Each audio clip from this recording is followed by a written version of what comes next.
अस्सलाम वालेकुम स्टूडेंट्स, कैसे हैं आप लोग। अच्छा, आजकल लॉकडाउन की वजह से ऑनलाइन लेक्चर हो रहे हैं और कोरोना की दूसरी लहर में काफ़ी ज़्यादा शिद्दत आ चुकी है।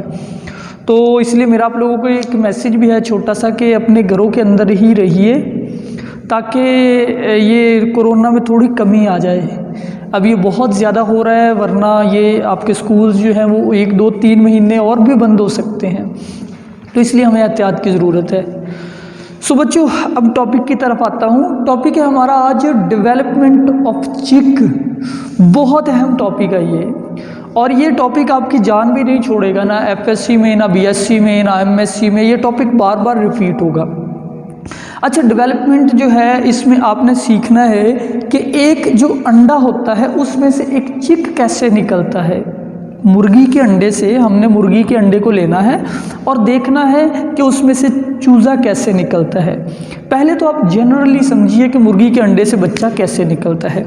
देखो बच्चों, जो मुर्गी अंडा देती है ना, वो आम अंडा नहीं होता, वो होता है फर्टिलाइज्ड एग। मैं आपको समझाता हूँ कि जो बर्ड्स होते हैं, बर्ड्स में जो एग दिया जाता है वो फर्टिलाइज्ड एग अमूमन होता है।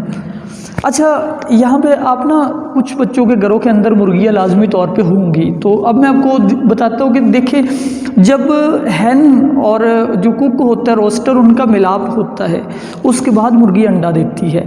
एक्चुअली मुर्गी के अंदर इंटरनल फर्टिलाइजेशन होती है, यानी जो स्पर्म और एग है ना, जब मिलाप होता है उन दोनों का, मेल फीमेल का, तो स्पर्म और एग फीमेल मुर्गी की बॉडी के अंदर उनकी फ्यूजन होती है। अच्छा, उसके बाद वो जो एग है वो जब बाहर आ रहा होता है तो उसके ऊपर शेल चढ़ जाता है, छिलका अंडे का। ये जो बच्चों बाहर वाला छिलका है ना, ये चढ़ जाता है एग के ऊपर। अब मुर्गी ने अंडा दे दिया। अब देखें, एक तरीका तो ये है कि अंडे को आराम से लें, पका के खा जाए। लेकिन अगर आप चाहते हैं कि अंडे से बच्चा निकले, फिर आपको क्या करना पड़ेगा? फिर आपको बच्चों उस अंडे के ऊपर या तो मुर्गी को बिठाना पड़ेगा। अब मुर्गी अंडे के ऊपर बैठेगी, 21 दिन के बाद यानी 21st डे वो अंडा टूट जाएगा, अंदर से चूज़ा निकल आएगा। पहला तरीका। दूसरा, आजकल हम मुर्गी को अंडे के ऊपर नहीं बिठाते आजकल, क्योंकि मिसाल के तौर पे अगर आपने 2-4 बच्चे निकलवाने हैं तो मुर्गी ठीक है ऊपर बिठा ले। अगर आपको हज़ारों की तादाद में चूज़े चाहिए, आपने कारोबार करना है, फिर आप क्या यही काम में रहोगे कि मुर्गियाँ लेके आओ, उनको बिठाओ, चूज़ों के अंडों के ऊपर उनमें से बच्चे निकलवाओ? नहीं भाई, फिर हम यूज़ करते एक मशीन जिसको बोलते हैं इनक्यूबेटर। अच्छा, इनक्यूबेटर के अंदर अंडे रख दिए जाते हैं, उसके ऊपर टेम्परेचर सेट कर दिया जाता है और 21st डे वो अंडे टूट जाते हैं और उसमें से क्या निकल आता है? बच्चा निकल आता है, चूज़ा निकल आता है। इसी दौरान वो जो 21 दिन का अरसा है ना, एग के अंदर जो चेंजेस आ रही होती है आपने वो स्टडी करनी है, और इसी को बोलते हैं डेवलपमेंट ऑफ चिक। तो हम ये टॉपिक शुरू करते हैं। सबसे पहले बच्चों आप लोग देखें कि ये जो अच्छा, एक ना अपने जहन के अंदर एक पहले प्रीव्यू सेट कर ले, अपने माइंड के अंदर ना एक मतलब फ़्लो चार्ट बना ले। फ़्लो चार्ट बनाने का बेटा फ़ायदा ये होगा कि आपको ना लिखना बहुत आसान हो जाएगा। आपके जहन में पहले स्केच होगा कि मैंने पहले ये लिखना है, मतलब उसके बाद मैंने ये लिखना है, फिर मैंने ये लिखना है, फिर ये लिखना है। तरतीब के साथ आपको स्टेजेस में बता देता हूँ। सो बच्चों, स्टेजेस को अगर आप देखें ना, सबसे पहले होती है फर्टिलाइजेशन। चिक में सबसे पहले फर्टिलाइजेशन, और जो फर्टिलाइजेशन होती है उसको बोलते हैं इंटरनल फर्टिलाइजेशन। अच्छा, इंटरनल फर्टिलाइजेशन के बाद एग ले कर दिया जाता है, जो ले एग मुर्गी अंडा दे देती है। अब वो एग यानी फर्टिलाइज्ड एग है, ठीक है। और बर्ड का एग आम एग से काफ़ी बड़ा होता है, यानी कि विजिबल होता है। आम एग को अगर आप देखें ना, इंसानी एग, वो नज़र नहीं आता, लेकिन बर्ड का एग बहुत ज़्यादा बड़ा है। उसकी रीज़न ये होती है कि बर्ड के एग की डेवलपमेंट आउटसाइड बॉडी होनी है, इस वजह से एग के अंदर फूड मौजूद होती है, जबकि मैमल्स की डेवलपमेंट पेट के यानी कि यूट्रस के अंदर होती है। तो वहाँ पे फूड की ज़रूरत नहीं होती, क्योंकि फूड मदर ने प्रोवाइड करनी है। यहाँ पे मदर ने फूड प्रोवाइड नहीं करनी। तो सबसे पहले तो फर्टिलाइजेशन हुई, उसके बाद मुर्गी ने अंडा दे दिया। अच्छा, ये पहले स्टेप पे हमारे पास है फर्टिलाइजेशन एंड इनक्यूबेशन। पहली स्टेज है डेवलपमेंट की फर्टिलाइजेशन एंड इनक्यूबेशन। फर्टिलाइजेशन मैंने बता दिया कि इंटरनल होती है। अच्छा, फर्टिलाइजेशन होने के बाद जब एग ना फर्टिलाइजेशन ओविडक्ट के में होती है। इंसानों में फर्टिलाइजेशन भी ओविडक्ट में होती है। बच्चों, ओविडक्ट वाला क्या होती है? जो ओवरी है ना, ये मिसाल के तौर पे ये बच्चों ओवरी है। ओवरी से एग जब निकलता है ना, तो जिस नाली में एग आ जाता है उस नाली को आप बोलते हो ओविडक्ट। ये जो डक्ट है ये ओवरी है, ओवरी से एग इस नाली में आ गया, इस नाली को आप बोलते हैं ओविडक्ट। ओविडक्ट में फर्टिलाइजेशन होती है। सो फर्टिलाइजेशन का प्रोसेस होता है ओविडक्ट में। अच्छा, फर्टिलाइजेशन के बाद मुर्गी ने अंडा दे दिया। वो अंडा ऐसा होता है, शेल्ड एग होता है। उस अंडे के बाहर एक तो बाहर वाला हार्ड शेल होता है, ये बाहर जो है ये हार्ड शेल है। फिर ये अंदर वाली जो है इसको बोलते हैं शेल मेम्ब्रेन, ये शेल की मेम्ब्रेन हो गई, ठीक है। और ये सेंटर में जिसको आप पंजाबी में गुड़ी कहते हैं, अंडे दी गुड़ी, इस गुड़ी को आप उर्दू में इंग्लिश में आप इसको बोलते हैं यॉक। ये एम्ब्रियो की फूड होती है यॉक, सही है बच्चों। तो यॉक हो गया बाहर वाली। अच्छा, ये पूरा एग जो है इसमें ये सारे एग में ज़्यादातर जो है ना ये फूड ही है। जो असल जानदार है ना, असल जानदार वो बहुत कम है। वो भी मैं आपको बताता हूँ कि असली जानदार कहाँ से बनेगा। अच्छा, फर्टिलाइजेशन होने के बाद मुर्गी ने अंडा दे दिया, वो इस कंडीशन में है। अच्छा, उस अंडे को अब क्या करना है? दो तरीके उसमें से बच्चा निकलवाने के। यानी कि जब मुर्गी अंडा दे देती है ना तो डेवलपमेंट रुक जाती है। वो जहाँ पे होता है जाइगोट, वो जाइगोट वहीं पे रहता है, डिवाइड नहीं करता। जाइगोट बन तो चुका है, अंदर मौजूद है एग में जाइगोट, लेकिन जाइगोट डिवाइड नहीं कर रहा। क्यों नहीं कर रहा? उसको डिवाइड करने के लिए यानी जाइगोट को बच्चे में तब्दील होने के लिए चाहिए टेम्परेचर। भला कितना टेम्परेचर चाहिए? 36 से लेके 38 सेंटीग्रेड, 36 to 38 टेम्परेचर चाहिए। अच्छा, ये जो टेम्परेचर है ये मुर्गी प्रोवाइड करती है। जब अंडे के ऊपर मुर्गी बैठ जाती है ना, तो मुर्गी के पेट की हीट मिलती है अंडे को। और कौन सा मुर्गी बैठ के दम दरूद पड़ रही होती है कि या अल्लाह मेरे अंडे जो बच्चा निकला है। मुर्गी कौन से चिल्ले काट रही होती है भाई? मुर्गी सिर्फ हीट प्रोवाइड करती है, दुआएं नहीं मांगती ऊपर बैठ के कि या अल्लाह मैनू मुंडा दई। एनी हाउ, मुर्गी ऊपर बैठी, ये पहला तरीका है। दूसरे तरीके में हम करते हैं इनक्यूबेशन। एंड इनक्यूबेशन आपको पता है इनक्यूबेटर में किया जाता है। इनक्यूबेटर एक ऐसी मशीन को कहते हैं, उस मशीन में आप अंडा रख देते हैं, टेम्परेचर सेट कर देते हैं, इतना टेम्परेचर 36 से 38। जब आप टेम्परेचर सेट कर देते हैं फिर स्टार्ट होती है फर्टिलाइजेशन के बाद डेवलपमेंट। अब डेवलपमेंट की स्टेजेस, क्लीवेज जिसमें जाइगोट डिवाइड होता है, क्लीवेज में जाइगोट डिवाइड होता है। एक स्केच जहन में बनाए, क्लीवेज जो है ये डिवीजन ऑफ जाइगोट को बोलते हैं, डिवीजन ऑफ जाइगोट। तो बच्चों जो ब्लास्टुलेशन है, फिर नेक्स्ट स्टेज, एक के बाद अगली स्टेज ब्लास्टुलेशन। ब्लास्टुलेशन में ब्लास्टोसील बनती है, ब्लास्टोसील एक कैविटी बनती है। गैस्ट्रोलेशन में जर्म लेयर्स बनती है, ectoderm, endoderm, mesoderm, 3 germ layer. Neurulation जो है इसमें नर्वस सिस्टम बनता होता है। और ऑर्गेनोजेनेसिस में तमाम ऑर्गन बनते हैं, ऑर्गन फॉर्मेशन होती है।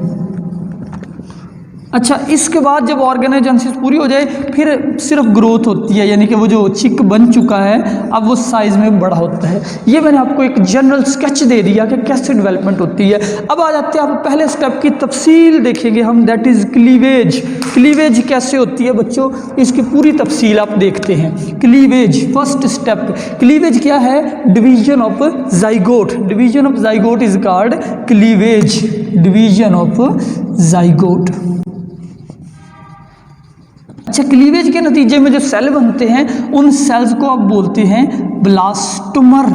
क्या बोलते हैं? ब्लास्टोमर। क्या बोलते हैं? ब्लास्टोमर, जो सेल क्लीवेज के नतीजे में पैदा होते हैं। अब मैंने बताया कि ये मुर्गी का पूरा अंडा क्लीवेज नहीं करता, बल्कि इस अंडे में ना जो असल जाइगोट है वो यहाँ पे है, सिर्फ इतना सा जाइगोट होता है, या कह लें कि छोटी सी साइटोप्लाज्म की डिस्क होती है। स्मॉल प्रोटोप्लाज्म की डिस्क, यानी कि जो असल सेल है, जो मुर्गी की बॉडी के सेल है, जो नए चिक के बॉडी के सेल है, वो सिर्फ यहाँ पे है, थोड़े से, मामूली से। इस डिस्क को आप क्या बोलते हैं? Blastodisc. This disc is known as blastodisc. तो मतलब एक जहन में ये भी क्लियर करे कॉन्सेप्ट कि ये सारा अंडा डिवाइड नहीं होगा, कि अंडे के सेल जो है ये डिवाइड नहीं होगी, ये सारी सिर्फ फूड है। असल जो डिवीजन होगी वो सिर्फ यहाँ पे होगी। क्लीवेज कहाँ पे होगी? इस एरिया में, इस प्रोटोप्लाज्म की डिस्क में होगी। तो नेक्स्ट स्टेज आप क्लीवेज देख रहे हैं कि क्लीवेज कैसे होती है। बच्चों कॉन्सेप्ट ज़हन में रखें कि अब हम लोगों ने सिर्फ इस हिस्से को स्टडी करना है, सारे एग को नहीं। वो फूड है, वो इस्तेमाल होती जानी है। वो जो एल्ब्यूमन है, ये जो अंडे की सफ़ेदी है इसको एल्ब्यूमन कहते हैं, ये जो अंडे की जर्दी है इसको योक बोलते हैं, ये इस्तेमाल हो जानी है। हमने अब सिर्फ क्या पढ़ना है? इस डिस्क को पढ़ना है, इस डिस्क ऑफ प्रोटोप्लाज्म, क्योंकि इसी ने नया जानदार बनाना है। तो मुर्गी के अंदर जो क्लीवेज है, मुर्गी के जो अंडे की क्लीवेज है, उस क्लीवेज को आप बोलते हो डिस्कॉइडल क्लीवेज। डिस्कॉइडल क्लीवेज क्यों बोला? क्योंकि स्मॉल डिस्क ऑफ साइटोप्लाज्म में क्लीवेज हो रही है, नॉट होल एग। यहाँ पे आपकी बुक के सिलेबस में नहीं है। मैं आपको एक बात बता दूँ, क्लीवेज जो है ना, यानी कि डिवीजन ऑफ ज़ाइगोट, ये बच्चों दो तरीके से होती है। दो इसकी मेजर टाइप है। एक है होलोब्लास्टिक क्लीवेज, जो कि इंसान में होती है। इंसानी एग में, यानी कि मैमल्स के एग में होलोब्लास्टिक क्लीवेज होती है, यानी जो मुकम्मल अंडा होता है ना, वो मुकम्मल अंडा उसका ज़ाइगोट क्लीव होता है, डिवाइड होता है।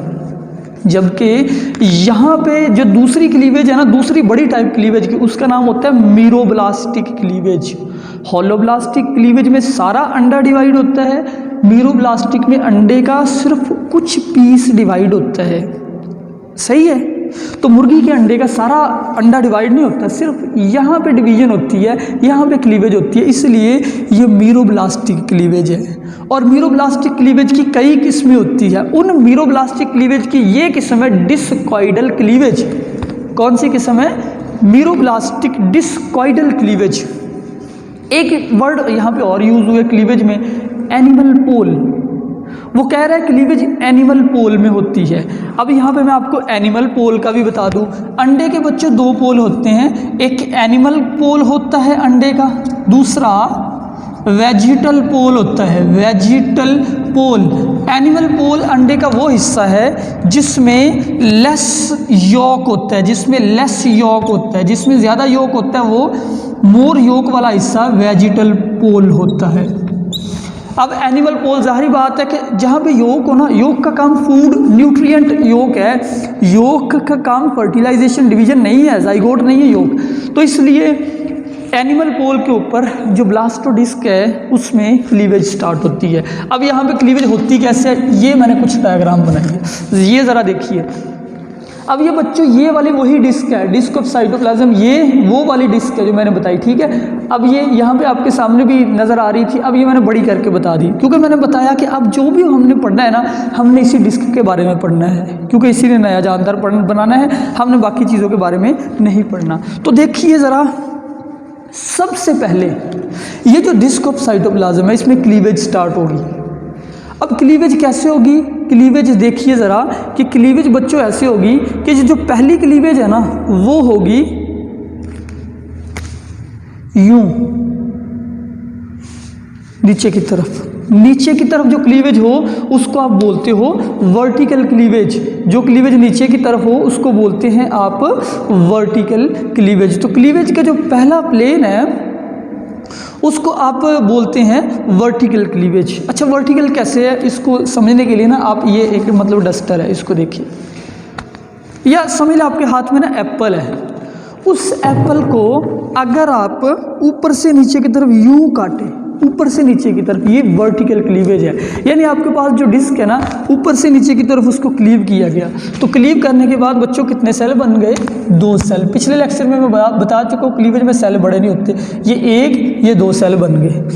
अब अगली क्लीवेज भी वर्टिकल होगी, लेकिन पहली क्लीवेज के परपेंडिकुलर, वो 90 के एंगल पे होगी। यानी ये आपकी पहली क्लीवेज थी, ये बच्चों दूसरी क्लीवेज है। कैसे भला समझे, ये आपके हाथ में ना एप्पल है, ठीक है, यही समझ लो, ये हाथ आपके हाथ में एप्पल है। आपने पहली बारी इसको यूं ऊपर से नीचे की तरफ काट दिया, कितने पीस हो गए? 2, एक इधर एक इधर। अब आपने दोबारा इन्हीं 2 पीसेस को, एप्पल को हाथ में दोनों पीसेस को पकड़ के रखे, यहाँ से उसको दोबारा नीचे की तरफ काटे, कितने पीस हो गए? 4। बराबर है ना चारों, तो ये चारों बराबर पीस है। अब जो क्लीवेज करनी है, अब करनी है horizontal. You know what is horizontal? यूं काटना है। आपके पास ना ये 4 पीस बन गए हैं, ये चारों पीसेस अभी ऐसे हैं। अब इनको भला कैसे काटना है? ऐसे, ठीक है, ऐसे काटना है, ऐसे। ये वाली क्लीवेज कौन सी होगी? हॉरिजॉन्टल। जब हॉरिजॉन्टल क्लीवेज होगी तो ये जो डिस्क ऑफ साइटोप्लाज्म है ये योक से कट जाएगी, योक से अलहदा हो जाएगी डिस्क ऑफ साइटोप्लाज्म। सो यूं हमारे पास जो है वो यूं क्लीवेज हो गई। अभी मतलब वो नीचे वाली तो मैं बना नहीं सकता क्योंकि ये उसको फ्रंट से आप डायग्राम को देख रहे हैं। अगर आप साइड से डायग्राम को देखें ना, मिसाल के तौर पे आपके पास कोई गोल चीज़ हो, आप उसको साइड से देखें तो साइड से आपको ना ये ऐसे नज़र आएगी कि ये बच्चों यॉक है, ये वाला ये यॉक है। यॉक के ऊपर वो जो सेल्स पड़े हुए हैं वो अभी ये हैं 1, 2 और ये फिर 3, 4, यूँ सेल डिवाइड हो गए। 4 पीछे की तरफ भी है। अच्छा, अब उसके बाद क्लीवेज प्लेन इरेगुलर हो जाते हैं। इरेगुलर होने का मतलब है कि डिफरेंट प्लेन में क्लीवेज होती है, बड़ी तेज़ी से क्लीवेज होती है, यानी यूँ हुई थी, यूँ हुई थी, अब यूँ हुई और बहुत सारे छोटे छोटे सेल्स बन चुके हैं, कुछ छोटे कुछ बड़े, यूँ एक बॉल ऑफ सेल्स बन गई, क्लीवेज पूरी हुई। ये जो क्लीवेज का प्रोसेस है ये कंप्लीट हुआ। ये आप उसको डायग्राम को टॉप से देख रहे हैं। जैसे बच्चों मैं आपको कोई प्लेट दिखाऊं, प्लेट को मैं सीधा करके ऐसे दिखाऊं, आपको पूरी गोल नज़र आएगी। अगर मैं प्लेट को यूं कर दूं फिर आपको सिर्फ उसकी कॉर्नर नज़र आएगा। तो इस डिस्क को आप ऊपर से देखो तो आपको ऐसी नज़र आएगी, अगर आप इस डिस्क को साइड से देखो तो आपको ऐसे नज़र आएगी कि ये यॉक है और यॉक के ऊपर ये वो डिस्क पड़ी हुई है सेल्स की, ठीक है, ये सेल्स की डिस्क पड़ी हुई है, ऐसे जिसकी कई लेयर्स हो सकती है। इस डिस्क को आप बोलते हैं मोरूला। अब ये हमारा नेक्स्ट टॉपिक है, मोरूला क्या है? मोरूला मैंने लिखा है अ डिस्क ऑफ सेल्स। कौन से सेल्स? ब्लास्टोमर्स। जो आपके पास क्लीवेज के नतीजे में सेल्स बनते हैं उन सेल्स को आप बोलते हैं ब्लास्टोमर्स। तो आपके पास एक बॉल ऑफ सेल्स बन चुकी है, दैट इज मोरूला। आपसे पूछा जा सकता है कि व्हाट इज मोरूला, तो आपने कहना है कि cleavage result in formation of rounded closely packed mass of cells which is called morula. और मोरूला के अंदर जो सेल्स की ये जो लेयर्स हैं, यानी कि ये जो लेयर्स है इनको आप बोलते हैं ब्लास्टोडर्म। ब्लास्टोडर्म, डर्म लेयर को कहते हैं, ठीक हो गया। तो लेयर्स, मोरूला के बाद नेक्स्ट स्टेज है बच्चे ब्लास्टुला। ब्लास्टुला में होता क्या है? पहले इसका इवेंट याद रखें। ब्लास्टुला में ब्लास्टोसील बनती है, ब्लास्टोसील फॉर्मेशन। अगर आपसे पूछा जाए कि व्हाट हैपन्स इन ब्लास्टुला, आपने कहना है ब्लास्टोसील इज फॉर्म्ड। अब ब्लास्टोसील कैसे बनती है? Morula stage is short lived और जल्दी से ये चेंज हो जाती है ब्लास्टुला में। ब्लास्टुला में एक कैविटी बनती है, ब्लास्टोसील बोलते हैं। बच्चों ये जो वर्ड सील है ना, सील, इसका मतलब होता है कैविटी, यानी कि खाली जगह। यानी कि अब आपके पास ना ये बच्चों यॉक है, ये क्या है? यॉक है। इस यॉक के ऊपर जो सेल्स है, कौन से सेल्स हैं? ब्लास्टोडर्म के जो सेल है, यानी कि ब्लास्टोमर्स, ब्लास्टोडर्म के सेल्स कहलाते हैं ब्लास्टोमर्स। अब वो यूं है, वही सेल, 2-3 लेयर्स वो थिक हो सकते हैं। अब ना ये सेल्स स्प्लिट होते हैं, ये सेल्स अभी इकट्ठे हैं, क्लोजली पैक्ड है। मोरूला स्टेज में ये क्लोजली पैक्ड होते हैं। अब ये सेल्स जो है ना, ये दरमियान के अंदर ना एक कैविटी बनाते हैं। बोला कैसे कैविटी बनाते हैं? कि मतलब ना यूं सेल्स की लेयर्स यूं स्प्लिट होकर ना कैविटी बना देती है। उस कैविटी को आप बोलते हो ब्लास्टोसील। तो ब्लास्टोसील के अंदर कैविटी बन जाती है। जैसे कि ना यहाँ पे आपको मतलब देखें कि ये है बच्चों यॉक, ठीक है। यॉक के ऊपर सेल्स पड़े हुए हैं। सेल्स जो हैं वो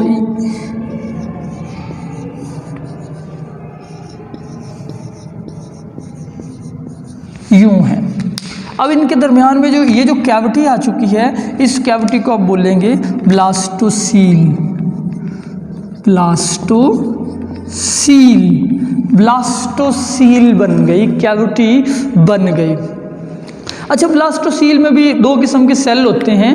एक सेंट्रल सेल जो कि छोटे होते हैं, और दूसरे यहाँ पे जो सेल है ना, यहाँ पे जो यॉक से अटैच है अभी भी, वो सेल थोड़े बड़े होते हैं। ये जो अटैच सेल है ना, इस जोन को आप बोलते हो zone of junction. This is now zone of junction, ठीक है। जोन ऑफ जंक्शन मौजूद है। ब्लास्टुला के बाद हम एक स्टेज और पढ़ेंगे आज, दैट इज गैस्ट्रुला। ब्लास्टुला के बाद नेक्स्ट हमारे पास बच्चों जो स्टेज है उसका नाम है गैस्ट्रुला। गैस्ट्रुला। और गैस्ट्रुला में क्या होता है? गैस्ट्रुलेशन होती है। गैस्ट्रुला ऐसे एम्ब्रियो कहते हैं जब उसमें जर्म लेयर्स बन जाए। यानी अब हम पढ़ने लगे कि जर्म लेयर्स कैसे बनती है। Germ layers formation. ये ना बच्चों यॉक के ऊपर ये सेल्स की लेयर्स पड़ी हुई है, ठीक है, जो कि ब्लास्टुला स्टेज में बन चुकी थी, सेल्स की लेयर्स। अब ये दोनों लेयर्स एक दूसरे से ना फर्दर सेपरेट होती है। ये जो सेल्स की लेयर है ना, ये यूं ओपन होती है, खुलती है, इनके बीच में आ जाती है कैविटी, वो कैविटी। अब ये लेयर्स ना क्लियरली दो में डिवाइड हो गई। एक लेयर सेल्स के ऊपर चली गई, एक लेयर नीचे आ गई। ऊपर वाली जो लेयर है उसको बोलेंगे एपिब्लास्ट, जो लोअर लेयर है उसको बोलेंगे हाइपोब्लास्ट। गैस्ट्रुला स्टेज में ये ब्लास्टोडर्म के जो सेल है, ये जो स्पेशली ये जो सेल है, ये जो ऐसे है, दो में स्प्लिट हो जाएंगे। स्प्लिट होने के बाद upper layer epiblast, lower layer hypoblast. So यूं टू लेयर्स ऑफ सेल बन गई। इन टू लेयर्स को मैं फर्दर मतलब अब मैं शो करता हूँ कि ये ना बच्चों सेल्स की एक लेयर है, ठीक है, और ये नीचे सेल्स की दूसरी लेयर है। याद रखें, ये उसको डायग्राम को ना हम सामने से देख रहे हैं, पीछे की तरफ भी ये सेल जा रहे हैं, यानी कि यूं एक बॉल सा है सेल्स का, ये उसको आप दरमियान से काट के देख रहे हैं। सो सेल्स की जो अपर लेयर है, नीचे से ये योक के साथ जुड़े हुए हैं, यानी योक अभी भी यहाँ पे मौजूद है। यहाँ पे योक साइडों से, जो साइडों वाले सेल हैं वो योक से जुड़े हुए हैं ऐसे करके। ये नीचे क्या है? इट इज़ नाउ योक। अब जो अपर लेयर ऑफ सेल है उसको क्या बोलेंगे? उसको बच्चों बोलेंगे एपिब्लास्ट।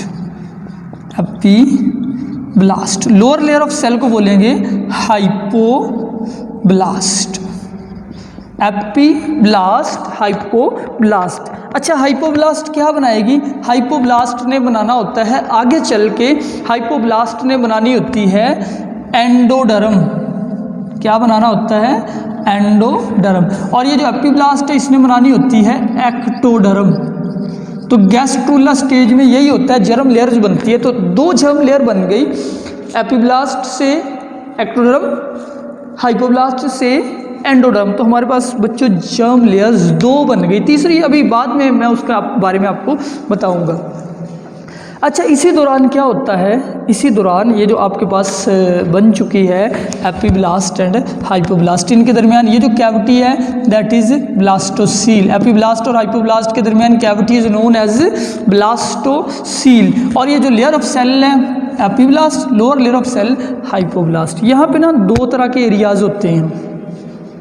ये आप इस डायग्राम का ना क्रॉस सेक्शन देख रहे हैं, क्रॉस सेक्शन नहीं, लॉन्गिट्यूडनल सेक्शन, यानी कि ये अभी भी आपके पास डिस्क ऑफ सेल्स है।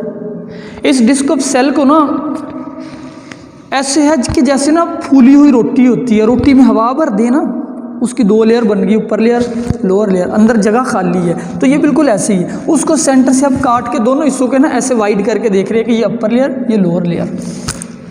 अच्छा, इसके बाद मैं आप लोगों को ये बताना है कि यहाँ पे एक शॉर्ट क्वेश्चन है, बहुत ही अहम, area pellucida and area opaca. Area pellucida क्या होता है एंड एरिया ओपेका क्या होता है। सो एरिया पेलुसुडा और एरिया ओपेका को समझने के लिए ना आप इस डायग्राम को, ये जो बच्चों डायग्राम है, इसको ना यूं यहाँ पे ड्रॉ करें। ये वही सेल है, ये योग है, ठीक है।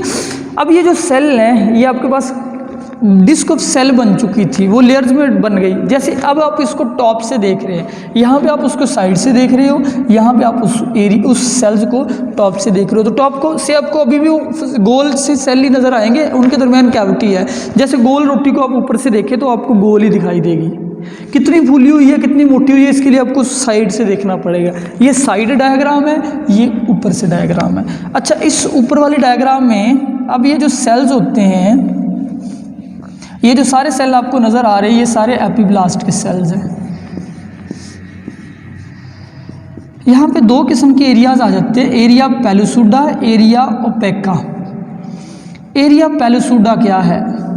ये जो बच्चों सेंटर वाले सेल है ना सारे, ये जो गैस्ट्रुला के सेंट्रल सेल्स हैं, इनके नीचे फ्लूइड जमा हो जाता है, यानी कि यहाँ पे फ्लूइड जमा हो जाता है। इस एरिया में फ्लूइड बढ़ जाता है, तो यानी कि यहाँ पे ये जो इतना एरिया है ना, इनके नीचे फ्लूइड भर जाता है, क्लियर फ्लूइड। अब आप इनको देखो ना, ये वाला ये एरिया थोड़ा आपको क्लियर दिखाई देता है, नीचे फ्लूइड है। इस एरिया को आप बोलते हैं एरिया पेलुसुडा, एरिया पेलुसुडा। अच्छा, एरिया पेलुसुडा क्यों कहते हैं? क्योंकि ये एरिया थोड़ा सा ट्रांसलूसेंट हो जाता है। ट्रांसलूसेंट, ट्रांसलूसेंट का मतलब है सेमी ट्रांसपेरेंट, पूरा ट्रांसपेरेंट नहीं, सेमी ट्रांसपेरेंट, थोड़ा सा शिफाफ सा। अभी ये जो साइडों वाला एरिया है बच गया, जो साइडों वाले सेल है, ये वाले सेल, यानी कि ये वाले सेल, इस एरिया को आप बोलते हैं एरिया ओपेका, एरिया ओपेका। क्योंकि ये बड़े सेल होते हैं, ये थोड़े से बड़े सेल होते हैं और इनके नीचे फ्लूइड भी मौजूद नहीं होता और ये अभी भी जुड़े हुए हैं। यानी इस डायग्राम से आप देखें ना, तो ये वाले जो सेल्स हैं ये एरिया ओपेका के सेल्स हैं। तो बच्चों, आज हमने यहीं तक पढ़ना था, गैस्ट्रुला तक। इंशाल्लाह हम सेकंड लेक्चर के अंदर ये टॉपिक पूरा करेंगे। अगर कोई क्वेश्चन हो वो मुझसे पूछ सकते हैं। अल्लाह हाफिज़।